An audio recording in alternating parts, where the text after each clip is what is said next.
د حضرت عمر فاروق رضی الله عنه ژوند. شاعر رحمت الله رحمتي. وړاندې کوونکې اداره تعلیم الاسلام رادیو. سرور کائنات دوهم یارو و عمر بن خطاب خپل تجارو پاک الله و ډیر انصاف د تور کړي عدالت پر دنیا و غوړه کړي.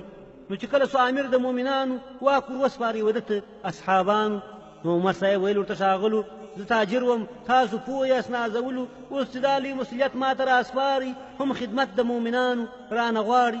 نو پس ما د ګزارې ذریعه سوي مصارف په مې د کور پر چا پراته وي. د معاش دپاره جوړ سوه مجلسونه هر یوه وړاندې کړل بیل بیل نظرونه خو حضرت علي و ناز صرف یې کتله په دې باب یې چاته هېڅ ونه ویله. نو عمر ورته ویله چې ښاغلې تا نظر ولې پیش نه کړ نازولې. خو حضرت علي جناب ورته ویله منځنۍ تنخوا د خوښه زما خپله ستا د کور لپاره تل کوي بسنه. عمر وویل صحیح ده قدرمنه بس د ټولو خوښ معاش د هغه میانه سو د امیر و کور ته نور ور حواله سو. پر امیر المؤمنین دا معاش کم خو د کړي قناعت ورباندې سم په د هغه یې ګزاره خپله کوله یو رقم یې شپه پر ځان سبا کوله. بله ورځ جلیل القدر اصحابانو په دې باب مجلس جوړ کړ مؤمنانو چې تنخوا مو د امیر د بیخي کمه موږ او تاسو باید کښېننو بېغمه.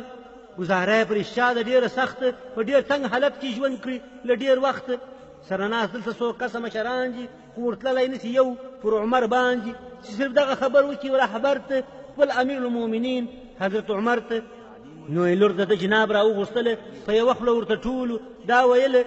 ته به دا خبر حضرت عمر ته وکړې تر هغو چې زموږ نومونه ور یاد نه کړي چې تر څو د ده نظر در معلومیږي موږ خو وایو چې حتمن به وختمیږي.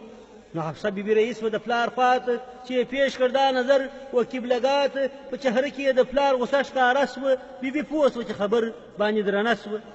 ویل لورې وایه څوک به دا ښاغلي او بل چا و دې مجلس ته رابللي که نومونه یې رایاد که واره واره. خو بیبي ورته ویله چې زما پلاره زه تر څو ستا نظر واورم خپله دا کسان به در یاد نه کړم هېڅ کله. ویل لورې صداقت خو دې منمه خو که چیرې دا کسان وپېژنمه پر دې کار به وینې هر یو سزا داسې چې پر مخ د ټولو نښې برملا سي. لورې ستا خاوند خو فخر الموجوداتو چې هغه کله پر دې دنیا حیاتو سره کم کالي ښاغلي درلودله چې هغه جنابه هر وخت اغوستله. ویل پلاره دوې ګردې غوندې جامې وې چې د ده په ژوند کې دا لږ نه کښې وې د جمعې په شپه یا ورځ بیا اغوستله یا هغه ورځ چې به څوک ورته راتلله. بیا امیر المؤمنین لور ته ویله په پسته لهجه یې داسې وپوښتله بل تر ټولو ښه خوراک د هغه څه و چې جهان ټوله په روی پیدا د ده و. ویل پلاره زموږ خوراک وربشینه دا هر سوال دې خاطره لري غمګینه څه نیستي چې پر موږ وا او موږ ګالله د ویلو توان یې نه لرم زه خپله. نو اوس دا چې ته د هغه جناب یارې هم پر ما لري حقوق ځکه مې پلارې چې هر څه رانه پوښتې درته به وایم زه حاضر و خدمت ته همیش ستایم.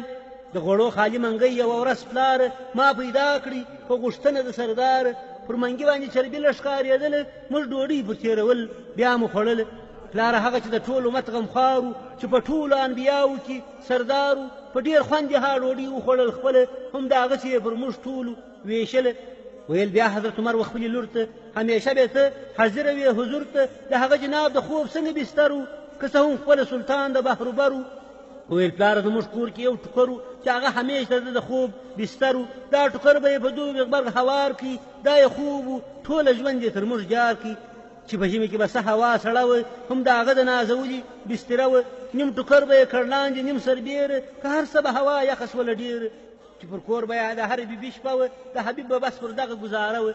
نو امیر المؤمنین ویله لور ته دا پیغام ورسوه د دوی حضور ته چې د فخر الموجودات دا ګزاره وه د هغه د خوب خوراک دا اندازه وه هغه کړي پر دې لږ څه قناعت و ټول عمر یې جل مولا د آخرت و. زه هم د خپل رهبر پر لاره ځم د صدیق په شان بې لار تعقیبوم. بعدله الشهيد والرفق بالأنام فاروقنا الأمين قد نام في سلام فمن ترى يكون عمر فهيا يا أطفال كمثله نكون نجدد الآمال ومجدنا نصون فمن ترى يكون عمر هيا هيا يا أحباب نحكي عن خير الأصحاب زما 2 کسه ملګري مخ ته تللي هغه داسې تر باداره رسېدلي اول خپله نبي ولاړې توشهداره ځان یې ورساوه خپله تر باداره بیا صدیق دانه حضرت لاره تکیه کړه پر دې لاره یې پیدا داسې توشه کړه چې وصل کړي خپل ځان خدای او رسول ته خالق ډېر څه ورکوي و هر مقبول ته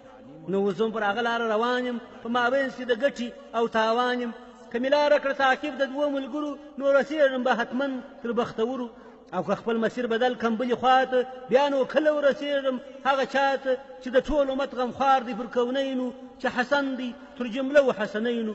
غواړم زه خپله تر هغو ورسېږم دلته بس مې دا معاش دی فمړېږم وړاندیز رد سو د اصحابو او اوثارو سره ولاړه ټوله بیرته خپل پر لارو که څه هم هغه امیر المؤمنینو عدالت یې راوستلی پر زمینو مشکلات اقتصادي یې درلودلې خو د بیا هم دا هر څه پر ځان زغملی باید هر یو اسلامي واکمن وي داسې باید هر مشر کې دا احساس پیدا سي چې زه مشر یم پر سر د مؤمنانو باید وپوښتم احوال د مسلمانو هر کونډ هر یتیم په رنګ د ځان کم هر ناتوانه تر خپل وس پورې په توان کم نو به امن او امان پر ها ملت سي د واکمن به دعاګوی رعایت سي درویش صفت صاحب تقوی عجیب ہے درویش صفت صاحب تقوی عجیب ہے حضرت عمر کے پیار کا رستہ